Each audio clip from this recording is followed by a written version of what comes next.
So Kubiak came out and said some things. I'm here to talk about mainly about those line comments that he made. And he essentially said the left side is set with Reiff and Elflien being, the guys. And I think we would all agree Elflien's the biggest issue we have there. With Reiff, I think it was kind of like, okay. I think there was a lot of kind of... I don't think many fans are thrilled about Riley Reiff, but I also don't think they, hate him as much as they hate Elflien. But it looks like Elflien will have, the left guard spot almost just by default, which I did not agree with at any point. I was a little concerned that could happen, strictly because you can use the argument of, well, this is the first offseason where he isn't either coming from the NFL, the college ranks to the NFL, and then you don't have any kind of offseason surgery or position switch of some form, and they could be like, well, there should be natural progression. And I'm like, I would still, because my whole thing with that was, if he had competition and he beats a guy out, I think I'm okay with him as the left guard. But the way they handled it, I don't think I'm okay with that. But I mainly would like to discuss the right guard, because I think that was the more interesting one. And it kind of started when he was asked a question, about Samia, because O'Neal was a little bullish on him, saying things like that he's just more aware of what he has to do, he's just more in tune with things, things of that nature that come with being in the same system for a second consecutive year. And Kubiak kind of went off about Dozier, Aviant Collins, and Ezra Cleveland for the right guard spot when actually talking about a competition, and didn't really mention Drew Samia there, which is kind of interesting. And Ezra, just to kind of go down this list, I don't think Ezra can play guard. I've been saying that. I will continue to say that. He just doesn't have the necessary punch required to play guard to me. Because even at tackle, his punch doesn't really disrupt any kind of rusher's plan. His body could be in the right position, everything could be done right, and then his punch just doesn't disrupt anything. So even though how much good he does, it's all nullified by the fact that he can't actually stop somebody just by hitting them. There's almost no hit to that punch. And on the inside, I have some question marks with that. I can already see Akeem Hicks killing him on the inside when we play Chicago. Kenny Clark, week 1, will kill him.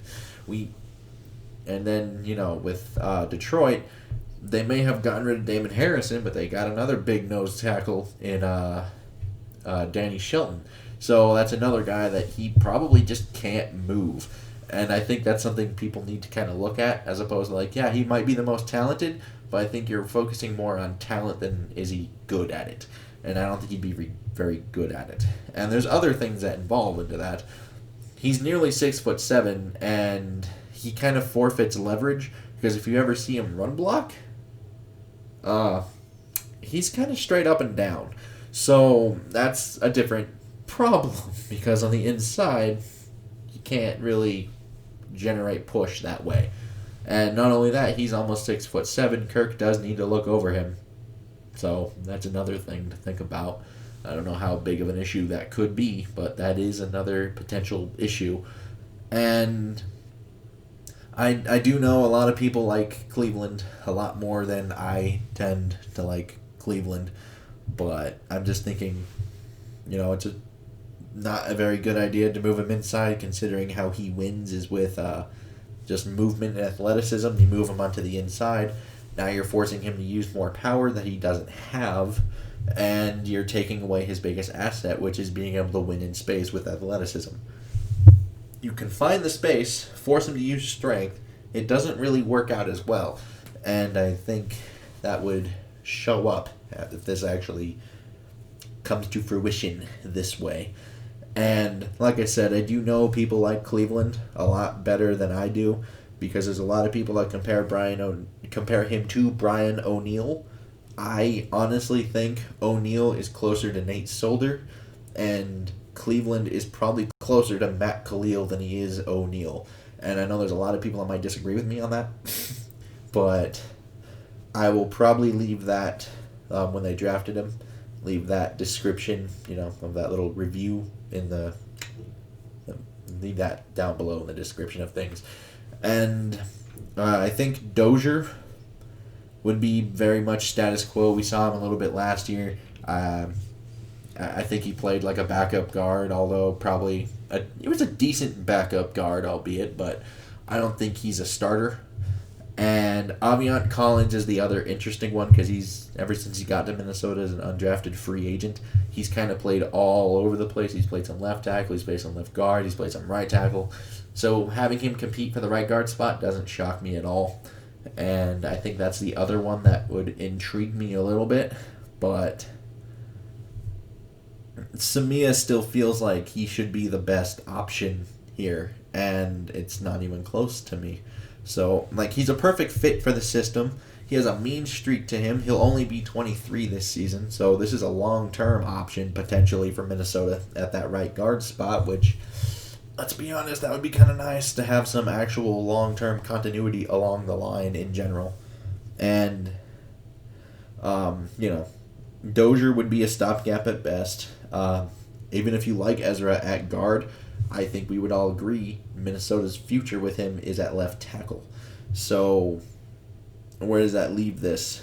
Pretty much, Collins and Samia could be potential long-term solutions, but Samia is under contract for longer, younger, and, once again, he's a really good scheme fit. I will also leave that down in the description below when they drafted him a couple years ago for a more in-depth view of Drew Samia for those who don't know about him. And I think it just feels like common sense to give him, a shot here in the competition. And Kubiak just didn't mention him, which is a little interesting because he's, once again, one of the more obvious choices. He's been a natural right guard for his entire career. That's where he played at Oklahoma.